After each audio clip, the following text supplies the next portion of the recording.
मातरम साथियों, मैं आपका मित्र श्याम स्वदेशी द न्याय सभा टीवी से अपनी बात रख रहा हूं। पिछले कई दिनों से एक बकवास की चर्चा का विषय बना हुआ है। एक महिला है दिल्ली से और वह स्वयं को बाल ब्रह्मचारी महात्मा, हमारे आदर्श क्रांति पुरुष भाई राजीव दीक्षित जी को अपना पति बता रही है। ऐसा पहली बार नहीं, पहले से भी कई बार हुआ है कि हमारे आदर्शों को हर बार इन वामियों के द्वारा, इन वामपंथियों के द्वारा निशाना बनाया गया है। मैंने समय समय पर इस उमा शर्मा गैंग का पर्दाफाश किया है हर बार। आज भी द न्याय सभा टीवी के माध्यम से मैं कुछ प्रश्न उमा शर्मा से पूछता हूं और निवेदन करता हूं उमा शर्मा से और उमा शर्मा की गैंग से कि वो यहाँ पर न्याय सभा टीवी के इस स्थान पर आएं और आके मेरे प्रश्नों के उत्तर दें। मैं प्रश्न पूछूंगा, वो उत्तर दें, या वे प्रश्न पूछें, मैं उत्तर दूंगा। तब जाकर डी के डी, पी के पी, अर्थात दूध का दूध, पानी का पानी होगा। अन्यथा इस तरह से किसी महापुरुष पर आरोप प्रत्यारोप लगाना बिल्कुल भी बर्दाश्त नहीं किया जाएगा। मैं पहले भी बोल चुका हूँ, अपने आदर्शों का अपमान अब नहीं सहेगा हिंदुस्तान। अलीगढ़ की मात्र भूमि से मैं श्याम स्वदेशी जब तक हूँ तब तक किसी भी कीमत पर भाई राजीव दीक्षित जी का या अपने किसी भी आदर्श का अपमान नहीं सहूँगा। सोशल मीडिया के माध्यम से और सामने आकर बिल्कुल फेस टू फेस मैं उसको उत्तर दूंगा। मेरे प्रश्न निम्न हैं, ध्यान से सुने और आके उत्तर दें। प्रश्न 1, 30 नवंबर सन 2010 को राजीव भाई की हत्या कर दी गई और यह सूचना लगभग पूरे भारतवर्ष में फैल गई। हम भी और हमारे जैसे अनेक समर्थक, कार्यकर्ता, राष्ट्रभक्त वहां पर पहुंचे। पतंजलि में अंतिम यात्रा में शामिल हुए राजीव भाई की। हमने वहां पर आवाज़ भी उठाई जैसे भी था, लेकिन हम वहाँ पर पहुँचे। लेकिन यह महिला, वामपंथी महिला उमा शर्मा वहाँ पर नहीं पहुँची और इसका सहयोगी अनिल सिंह भी वहाँ पर नहीं पहुँचा। क्यों? क्या ऐसी विश्व में धरा पर, धरती पर कोई महिला है कि जो अपनी पत्नी, अपने पति की मृत्यु की बात सुनकर न पहुँचे? प्रश्न दूसरा, जब भाई राजीव दीक्षित जी की मृत्यु हो गई तो भाभी जी विधवा या सती क्यों नहीं हुई? उनको विधवा होना चाहिए था। सफ़ेद साड़ी, सफ़ेद लहंगा, सफ़ेद वस्त्र धारण करने थे।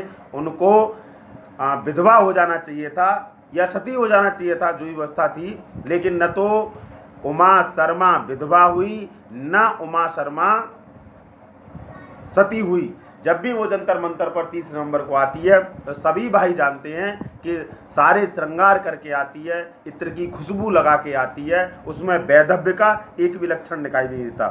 तीसरा, भाभी जी अर्थात उमा शर्मा ये दावा करती है कि मैं भाई राजीव दीक्षित जी के हत्यारे को जानती हूँ। मेरा प्रश्न, जब वह हत्यारे को जानती हैं तो जाकर उन्होंने हत्यारे को मारा क्यों नहीं? उन्होंने हत्यारे के खिलाफ केस क्यों नहीं किया? मुकदमा क्यों नहीं ठोका? FIR क्यों नहीं कराई? जंतर हर वर्ष 30 नवंबर को जंतर मंतर पर एकत्रित होकर नारेबाजी क्यों की? देशवासियों से निवेदन क्यों किया? देशवासी एक बात कह सकते हैं, कोई व्यक्ति कह सकता है, भाई तेरा पति है, तू लड़, हम क्यों लड़े? हमारी का ठेकेदारी है। अगर तुम्हारा पति है, भाई राजीव दीक्षित जी के लिए आवाज उठा रहा है, इसका कारण यह है कि वो बाल ब्रह्मचारी थे, वो राष्ट्र की धरोहर थे। और जैसे ही पति शब्द लगेगा तो फिर ये उमा शर्मा की धरोहर हो जाएंगे और उमा शर्मा लड़े, हम पे का ठेकेदारी है। अगला प्रश्न, अदालत में केस करने के लिए और पोस्टमार्टम करने के लिए अपने एक परिवारीजन की अर्थात एक स्वजन की आवश्यकता थी कि वो आए और हस्ताक्षर करे। उमा शर्मा ने हस्ताक्षर क्यों नहीं किए? सामने आती उस समय और उस समय हस्ताक्षर करती। अगला, 2010 से लेकर 2020 तक आखिर इसने अपना दावा प्रस्तुत क्यों नहीं किया? राजीव भाई के माता पिता जीवित हैं, राजीव भाई का भाई जीवित है, उनकी भाई की बहू जीवित है, बच्चे भी होंगे, चाचा ताऊ सब जीवित है। राजीव भाई तो चले गए, तो उनके पास जाती और उनके सामने अपना दावा प्रस्तुत करती। सोशल मीडिया पर दावा प्रस्तुत क्यों किया? अगला, फेसबुक पर उमा शर्मा ने पहले देख लीजिए कई बार अपनी फोटो, अपनी बेटियों की फोटो डाली हैं और ये कहा है कि ये मेरी बेटी हैं। तो प्रश्न उठता है कि वो बेटी किसकी है, उनका बाप कौन है, उस बाप को सामने लाया जाए। क्या वह संतान भी राजीव भाई की हैं? अगला एक और प्रश्न है। अगला प्रश्न है कि 2010 से लेकर 2020 के बीच में इसने जितनी भी बार जंतर मंतर पर व्याख्यान दिया या फिर पोस्ट डाली, उसमें भाई राजीव दीक्षित जी ही लिखा क्यों? दुनिया की ऐसी कौन सी पत्नी है जो अपने पति को भाई कहेगी? ऐसे अनेक प्रश्न हैं मेरे पास। एक प्रश्न और है कि यदि उमा शर्मा भारतीय है और भारत की नागरिक है तो उसके पास आधार कार्ड अवश्य होगा, बैंक में खाता अवश्य होगा, राशन कार्ड अवश्य होगा। और मैं निवेदन करता हूं उमा शर्मा से कि वह द न्याय सभा टीवी के कार्यक्रम में आए और आकर अपना राशन कार्ड, वोटर कार्ड, आधार कार्ड दिखाए। यदि ये सारी चीज़ें उसके पास नहीं है तो यह कहीं रोहिंग्या मुस्लिम तो नहीं? यह भी एक प्रश्न बनता है कि रोहिंग्या मुस्लिम तो नहीं है ये, अपने कार्ड आगे चेक कराए। ऐसे अनेक प्रश्न मेरे पास हैं और मैं समय समय पर पहले भी, अभी भी और आगे भी प्रश्न पूछता रहूंगा। और मैं आमंत्रित करता हूं किसी भी मंच पर आएं और आकर मेरे प्रश्नों के उत्तर दें। अन्यथा यह एक प्रोपगंडा है, यह एक षड्यंत्र है। पूरे देश से माफ़ी मांगें।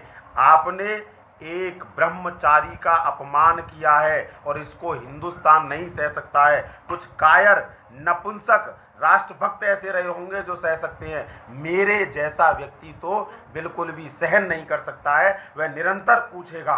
दूसरा, मैं चेता रहा हूं इनके सहयोगियों को, इस पूरी गैंग को, जो इसकी फेसबुक पे आज भी सम्मिलित हैं, जो इससे आज भी संपर्क में बनाए हुए हैं, वो स्वयं को वहां से हटा लें, इसका पूर्ण बहिष्कार करें। और यदि ऐसा आप नहीं करते हैं तो हम भी आप लोगों को उमा शर्मा का समर्थक मानकर हम आपका भी बहिष्कार करेंगे। इसने अपनी प्रोफाइल को लॉक कर रखा है, उसे केवल मित्र देख सकता है, कोई और नहीं। लेकिन एक तकनीकी ऐसी भी है कि मैं इसको देख सकता हूं, क्योंकि ये सारी पोस्ट मैंने निकाली। प्रोफाइल लॉक होने के बाद भी यदि मैं पोस्ट निकाल सकता हूं तो मुझे यह भी पता है कि कौन कौन इसकी मित्रता सूची में है। मैं उनसे हाथ जोड़कर निवेदन करता हूं कि अतिशीघ्र इस महिला की मित्रता सूची से अलग हट जाएं, इसे अकेला छोड़ दें। बिल्कुल इसे इस बात का एहसास होना चाहिए कि तूने पृथ्वी का सबसे जघन्य अपराध, सगरे सबसे जघन्य पाप किया है। ऐसा कभी किसी ने नहीं किया। दूसरे लोगों ने आरोप लगाए हैं, लेकिन स्वयं उस व्यवस्था में आकर, उसमें आकर समर्थक बनकर और इस तरीके का आरोप लगाती है। ऐसा कभी किसी ने इतिहास में नहीं किया। इतिहास में पहली बार इस महिला ने एक जघन्य अपराध किया है। यह बिल्कुल क्षमा योग्य नहीं है, यह बिल्कुल भी माफी योग्य नहीं है।